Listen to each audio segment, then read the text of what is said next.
ইস্তার কতক্ষণ লাগবো আগে বান্দাটো দে মাগুর আছে মেলাডি হন আমার আগে গাতা ঘর শুনছে এই ওনাকে গাতা ঘর পানিটাও যে মারথুন দিলে হারে জানি গাতা আমাদের জমে থাকে। এই পাগারটা আমি আগেও শিখছিলাম যেখানে আমি 1500 টাকা মাছ বেচেছি। তো শিং মাগুর আর কই ছিল। তো আবার কি হলো বৃষ্টি বললো হঠাৎ করে একদিন বৃষ্টি এসে এই পাগারটা একদম লোড হয়ে গেল। তারপর আবার এই শীতকালের জন্য পানিগুলো শুকিয়ে ভেদর হয়ে গেছে, অল্প অল্প পানি আছে। তারপরে চ্যাংরা মানুষ যদিও আমরা মাটি দিয়ে আছি আইল ভাইন্দা ভাবলাম যে কিছু মাছ আছে যদিও পুরা নাই কারণ সবগুলা মারা হয়েছে। ভাবলাম কিছু আছে তাহলে আমরা ফুর্তি করি এটা সেচা হই, আর যদি কিছু মাছ পাই সেটা বেছে দেবো। আর অ্যাকচুয়ালি আমরা পাগারে মাছ অ্যাকচুয়ালি খাই না কারণ অল্প নিজের দেখা মাছগুলো ঘৃণা লাগে। অ্যাকচুয়ালি এই পাগারটা খারাপ না, একদম পরিষ্কার পাগার, বাট নিজের দেখা না তারপরে চোখের সামনে অল্প মানে ঘৃণা করে। তো সাথে সাথে সেচার সাথে সাথে কিন্তু একটা মাছ ধরে ফেলছে, যাক আমরা বলি শয়তান, আর আপনারা এটাকে গড়াই বলেন আমি জানি। এই মাছটার পেটে অনেক ডিম ছিল, ছোট বাচ্চা, ওই জন্য মজা করতে করতে ডিমটা বের করে দিল, কিন্তু আমার অনেকটা খারাপ লাগলো। কিন্তু মাছটা আবার এই জায়গা ফেলে দিল। তো এই জায়গাটা দেখেন মানে আমরা যদি পানিটা দেওয়ার পর ওই জায়গার পানিটা আইলটা মানে যে মিডিল আইলটা দিছি সেটা একদম নর্মাল। তো ভাবলাম যে আমরা আর এক জায়গায় গাঁথা করি, ওই পানিটা এই জায়গাটা আসবে, ফের এই পানিটা এই যে জায়গায় গাঁথা করছি এই জায়গাটা আসবে। তো এই জায়গাটা গাঁথা করে দিছি কারণ পানিটা এটা জমার পর আমরা যাতে একদম ভালোভাবে পাকাটা সিস্পার পাই।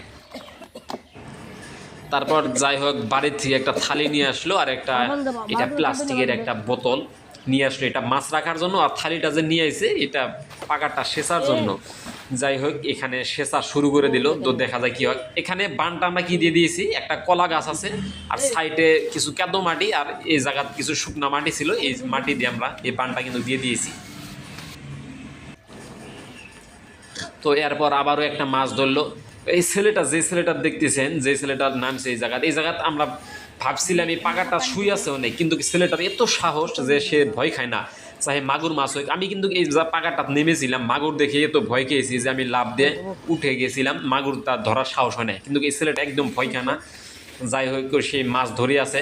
আর এখানে মাগুরও নাই শিংও নাই, যেহেতু সবগুলা মাছ মারা হয়ে গেছে। আর এখানে শুধু চ্যাং আর যেটাকে বলি গড়াই, এই দুইটা মাছ রয়েছে। আর একটা কই ছিল, কিন্তু কইটা সে ধরছিল, ধরার পর লাফ দিয়ে পড়ে গেল, তারপর আবার আর ধরা হলো না। এটা ধরার জন্য যেমন পাকাটা সেচা হয়ে দিছে। মাছটা এমন একটা জিনিস যেটা দেখেন যখন আপনি ধরা ধরবেন না তখন আপনার সহ্য হয় না, না সিঁচবেন না মাছ ধরবেন, কারণ মাছটা দেখলে মানুষ ঠিক থাকতে পারে না। যদি আপনি পাগারের উপরেও থাকেন না তারপরেও একদম পরিষ্কার কাপড় থাকবে, তারপরে আপনি মারার জন্য উৎসাহিত হবেন। মাছটা এত ডেঞ্জারাস একটা বস্তু। তো যাই হোক ফাইনালি আমাদের সেচা হয়ে গেছে, আর সেচা অবস্থায় কিন্তু মাছ ধরে আছে। আমি তো বললাম যে মাছটা দেখলে মানুষের ঠিক থাকতে পারে না। যাই হোক এখানে সে ঘুরতেছে, আমি ভিডিও করতেছি, আর সে মাছ ধরতেছে প্লাস পাগারটাও শিখছে। সে হচ্ছে কর্মীকার, আমরা তো এমনি উপর থেকে খালি দেখার জন্য আইছি। আর আমি যেহেতু এই পাগারে নামবো না, আমি মাছ দেখে অনেক ভয় পাই, আর কেদো আমার একদমই ঘৃণা লাগে, যে এটা আমার দ্বারা সম্ভব না। যার জন্য তাকে নামিয়ে দিয়েছি, পাগারটা আমাদের, কিন্তু তাকে বললাম যে তুই যেহেতু মাছ হবে তুই নিয়ে নিবি, আমার দরকার নাই, আমি শুধু একটা ভিডিও বানাবো।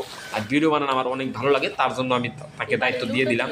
আর এখানে দেখা যায় একটা শুধু কই রয়েছে, হ্যাঁ সবগুলা মাছ মারা হয়েছে একটা কইয়ের জন্য, যেমন এই কেদোগুলা সরাই দিয়ে আছে, কেদোর ভিতরে যদি থাকে কইটা যাতে মারা যায়। যাই হোক মাছ অল্প টুকি, আর বেশি কি আর দেখাবো, ওই যে দেখতে পারতেছেন ওই বোতলটোর মধ্যে যতটুকু মাছ, তো আজকের জন্য এতটুকুই।